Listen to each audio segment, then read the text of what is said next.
네, 자, 코로나19 상황 정재훈 가천대 의대 예방의학과 교수와 함께 짚어보겠습니다. 어서 오십시오. 네, 안녕하세요. 예, 20일 만에 지금 신규 확진자가 5천 명대 나왔습니다. 이게 최근 감소세를 보였었는데 다시 이제 상승세로 돌아선 움직임인데 이 오미크론 영향 때문일까요? 네, 그렇습니다. 오미크론 변이가 차지하는 비율이 늘어나면서 앞으로 확진자는 지속적으로 늘어날 것으로 보입니다. 저는 지난주가 이번 상반기에 있어서 가장 확진자가 적었던 기간이 될 것으로 생각을 하고 있고요. 앞으로에 있어서는 오미크론 변이가 우세종이 될 것이 거의 확실하고 예. 다음 주 정도가 되면 거의 우세종화가 완료가 될 것으로 보이기 때문에 확진자가 증가하는 속도는 지금보다 훨씬 더 빨라질 수 있습니다. 예, 확진자는 더욱 늘어날 것이라 분석해 주셨는데 이미 비수도권은 오미크론이 우세종으로 자리를 잡은 모습이고요. 수도권도 당국은 주말쯤이면 또 전국적으로 우세종이 될 것이다 이렇게 보고 있는데 현재 거리두기 단계를 유지한다면 설 연휴 전후쯤으로는 얼마나 증가를 할 거로 보십니까? 네, 유행 규모를 예측할 때는 오늘과 같은 수요일의 확진자 숫자를 보시는 게 가장 중요합니다. 예. 예. 지난주와 이번 주를 비교하면 약 30% 정도 확진자가 증가했거든요. 그리고 지난주와 지지난주를 비교하면 약 20% 정도 올라갔었습니다. 그게 오미크론 변이가 차지한 비율이 늘어나고 있기 때문에 증가하는 속도가 점점 빨라지고 있는 것이거든요. 그렇다면 다음 주 정도가 되면 지난주보다 40% 이상 늘어날 가능성이 있고 그렇게 되면 이번 주에는 5천 명 정도였기 때문에 다음 주 수요일 정도가 되면 7천 명이나 8천 명 정도에 도달할 수 있는 상황입니다. 그리고 한 주가 더 늘어나면 거기에서 다시 또 40%가 늘어나는 상황이기 때문에 언제든지 10,000명 넘어서 갈 수 있는 상황이고요. 네. 그리고 확진자의 증가 속도라고 하는 것이 매우 위험한 이유가 몇천 명씩 정해놓고 올라가는 것이 아니라 곱하기로 증가한다는 점입니다. 예. 그렇기 때문에 2월 달의 경우에는 확진자의 증가 속도가 매우 가파를 수 있습니다. 아, 10,000명 이야기가 괜히 나오는 게 아니었군요. 자, 오미크론 변이의 중증화율을 보면은 델타의 4분의 1 수준이다. 자, 여기까지만 들으면 다행인데 앞서 확진자가 곱하기로 늘어난다 이런 얘기 해주시지 않았습니까? 중증화율이 낮아도 확진자 규모가 뭐 절대적으로 커지면 위중증 환자는 또 늘어나는 거 아니겠습니까? 네, 그렇습니다. 확진자가 늘어나게 되면 중환자의 숫자가 어느 정도는 일정한 숫자가 유지가 될 수밖에 없는 상황이고요. 중환자율이 큰 폭으로 감소한다라고 하더라도 그것을 상회하는 정도의 확진자의 증가가 있다라면 의료 체계에 가하는 부담은 커질 수밖에 없습니다. 하지만 저는 중환자의 측면에서는 그래도 오미크론 변이에는 어느 정도 대응이 가능할 것으로 보는데요. 예. 우리가 2달 전을 되돌아서 보면은 확진자가 평균 7천 명 정도가 되었을 때부터 긴급 멈춤을 고려하기 시작했고 조치가 들어가기 시작했습니다. 예. 사실상 7천 명의 확진자가 우리 사회가 버틸 수 있는 한계선이었던 셈인데요. 그때보다 중환자 병상 수는 2배 정도가 늘어났고요. 아, 그리고 경구용 치료제가 들어오면서 중환자로 전환되는 비율을 많게는 절반 정도까지 감소시킬 수 있을 것으로 기대를 하고 있습니다. 그렇다면 이 두 가지 효과만 본다라고 하더라도 28,000명 정도의 확진자까지는 어느 정도까지는 버틸 수 있다라는 의미이기도 하고요. 예. 여기에 오미크론 변이의 중증화율이 3분의 1에서 4분의 1 정도로 감소할 것으로 기대를 하기 때문에 그것으로 본다라면 일평균 확진자가 5만 명 이상 나온다고 하더라도 중환자의 진료 체계는 어느 정도 대응 가능할 가능성이 있습니다. 예. 하지만 그렇게 5만 명의 확진자가 나온다라고 하는 것은 중환자에 있어서는 어느 정도 여유가 있다라고 하더라도 그만큼 경증 환자가 늘어난 것이고 네. 그 경증 환자에 따라서 밀접 접촉자나 자가격리자가 더 늘어난다는 의미거든요. 그렇다면 델타 변이에 있어서는 중환자 진료 역량을 확보하는 것이 가장 중요한 과제였다면 오미크론 변이에서는 중환자에 대한 역량도 확보해야 되지만 경증 환자와 자가격리자를 어떻게 다룰 것인가에 예. 대한 준비가 매우 중요합니다. 교수님 말씀하신 대로라면 다음 주에는 7천 명, 그 다음 주에는 10,000명도 가능할 수 있다 이렇게 분석해 주셨는데 당국은 하루 신규 확진자가 7천 명이 넘으면 오미크론 대응 단계를 시행하겠다 이렇게 밝혔습니다. 지금까지의 방역 단계에서 고강도 방역이 아니라 조금 시스템을 아예 다르게 한다는 방식인데 이런 방식에서 좀 혼란을 야기할 수 있는 부분도 있지 않겠습니까? 네, 당연히 지금부터 준비해야지 혼란을 줄일 수가 있습니다. 하지만 7천 명이라는 수치가 제시가 되어 있지만 이 7천 명은 지나가는 과정일 뿐이고요. 그 다음 주가 되면 확진자가 더 큰 폭으로 늘어날 것이기 때문에 예. 현장의 의료 체계에 가하는 부담을 경감시켜줄 필요가 있습니다. 그리고 아까 말씀드렸던 것처럼 경증 환자가 수만 명 발생하게 되면 그로 인한 자가격리자가 한 명의 확진자당 3명만 발생한다라고 하더라도 수십만 명 단위의 자가격리자가 매일 발생할 수 있습니다. 예. 그렇게 되었을 때 우리의 의료 체계와 사회 전반적인 시스템을 유지할 수 있을 전략이 필요한 상황인 거고요. 예. 경증 환자 진료 체계라고 하는 것은 재택 치료를 확대한다거나 아니면 진단 검사에 있어서 역량이 모자란 부분은 진단 검사의 방법을 바꾸면서 대응할 수 있지만, 하지만 동시에 너무 많은 인원이 자가격리에 들어가서 생기는 사회적인 손실은 지금부터 준비가 필요한 상황입니다. 예. 오늘부터 오미크론 변이 확진자도 재택치료 대상에 포함이 됩니다. 델타보다 전파력이 훨씬 높은데 물론 불가피한 측면이 있겠습니다만 우려되는 지점도 좀 있습니다. 네, 오미크론 변이가 등장하면서부터는 방역의 패러다임이 조금 바뀌었다고 볼 수가 있습니다. 예.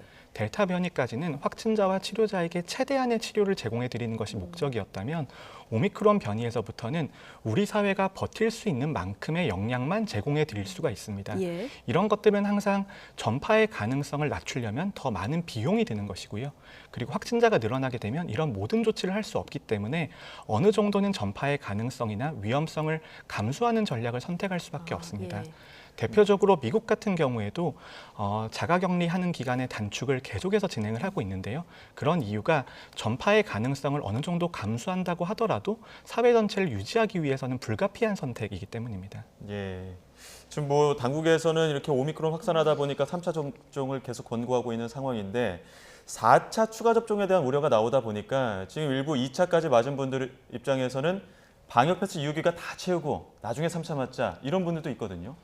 저는 그런 심정은 충분히 이해를 합니다. 하지만 그럼에도 불구하고 오미크론 변이의 유행이 정말 눈앞에 닥쳐 있는 상황이고요. 그렇기 네. 때문에 오미크론 유행이 본격적으로 시작되기 전에 추가 접종을 하는 것이 개인의 건강 관점에서는 도움이 된다라고 생각을 합니다.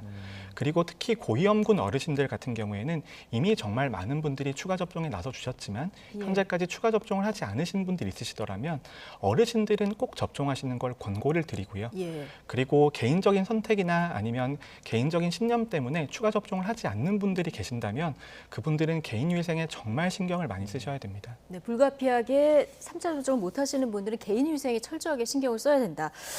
자, 먹는 치료제죠. 팍스로비드. 화이자가 실험 결과 3건을 공개를 했는데요.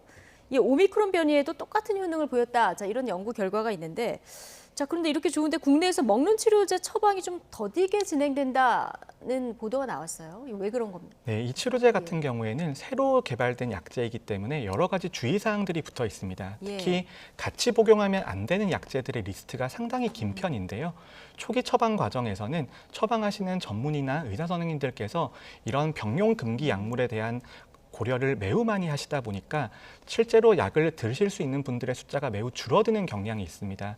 그래서 네. 질병관리청과 전문학회에서는 어떤 경우에는 이 정도 약제는 드셔도 되는지, 어떤 경우에는 약을 용량을 줄이신다거나 다른 방법을 고려하셔야 되는지에 대한 지침을 새롭게 마련하고 있는 상황이고요. 예. 그런 지침이 마련이 된다면 투여량이 더 늘어날 수 있을 것으로 기대하고 있습니다. 예.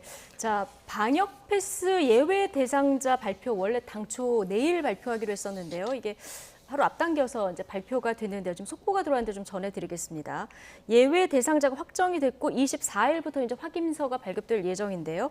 백신 이상 반응의 인과성 근거가 불충분하게 판정이 될 때는 방역 패스 예외로 좀 인정이 예. 된다는 내용이 있고요. 그 예. 외에도 또 있죠. 네, 그렇습니다. 백신 이상 반응으로 접종 6주 이내에 입원 치료를 받은 경우도 예외 대상에 포함이 되고 예. 또 이 예외 확인서 발급 뒤에 유효기간 만료가 없다 이렇게 또 정부가 발표를 했습니다. 예.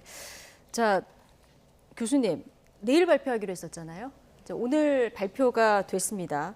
이 방역 패스 예외 조항 더 챙겨볼 부분은 없을까요? 네, 방역 패스에 대한 국민적인 저항이 어느 정도 있는 상태이고요. 그리고 예. 부득이한 사유로 접종을 하실 수 없는 분들에 대한 고려가 필요하다는 지적이 있기 때문에 네. 정부에서도 그런 지적을 수용을 해서 이런 대책을 낸 것 같고요. 그리고 또 하나는 2회 접종까지 나서신 분들 같은 경우에는 그래도 접종의 의사가 있으셨던 분들이고 예. 그런 과정에서 불편함을 느끼셨다라면 정부에서 어느 정도 배려를 해야 된다라는 의미로 이해를 하고 있습니다. 예. 하지만 그래도 지금의 대책이 완전히 정착되려면 조금 시간이 걸린다고 생각을 하는데요.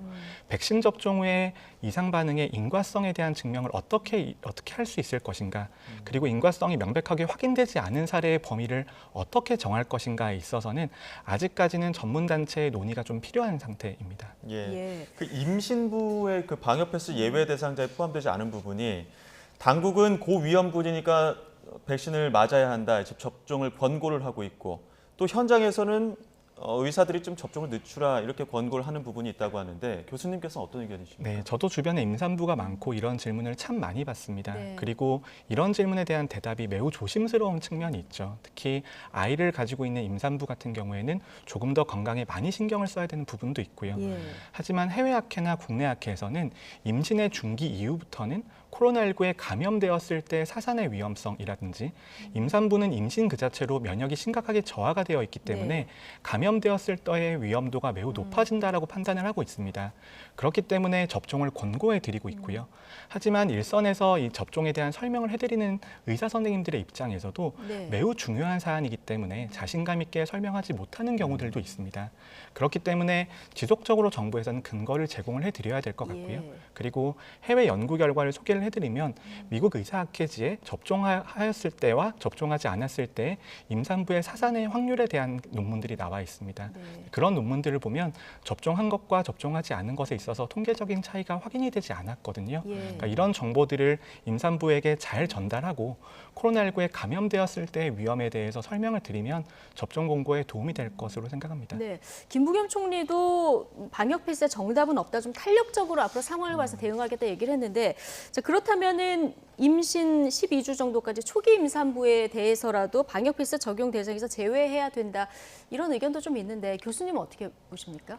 초기 임산부의 경우에는 예. 조금 더 접종의 선택이 어려울 수 있습니다. 네. 그렇기 때문에 그런 부분에 대해서는 전 충분히 고려가 가능하다라고 생각을 합니다만 의학적으로 볼 때 임산부는 어쨌거나 접종의 권고 대상입니다. 예. 접종의 권고 대상임에도 불구하고 방역 패스에 예외로 적용하기 위해서는 조금 더 많은 근거들이 있어야 될 것 같고요. 예. 아직까지 논의하기는 조금 이른 단계라고 생각합니다.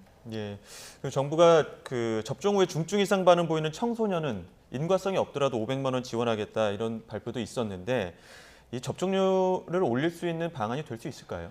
네, 접종률을 높이기 위한 정부의 노력은 충분히 이해하고 있습니다만 예. 저는 이런 식의 보상 대책이 완전한 해결 방법이 될 것이라고 생각하진 않습니다. 예. 백신 접종 후의 이상 반응이라고 하는 것은 어디까지나 과학적인 근거를 통해서 평가가 이루어져야 되는 부분이고요. 그런 평가 없이 일방적으로 보상이 이루어진다라고 하는 것은 사후에 이런 것들을 확인하는 절차도 필요하고 예. 그리고 이런 것들이 정말 백신으로 인한 것이 아니라고 확인이 되었을 때 어떻게 할 것인가에 대한 문제도 있습니다. 또 하나는 그러면 청소년과 성인의 차이는 무엇인가에 예. 대한 지적이 있을 수밖에 없고요. 그리고 백신 접종은 코로나19 백신이 끝이 아닙니다.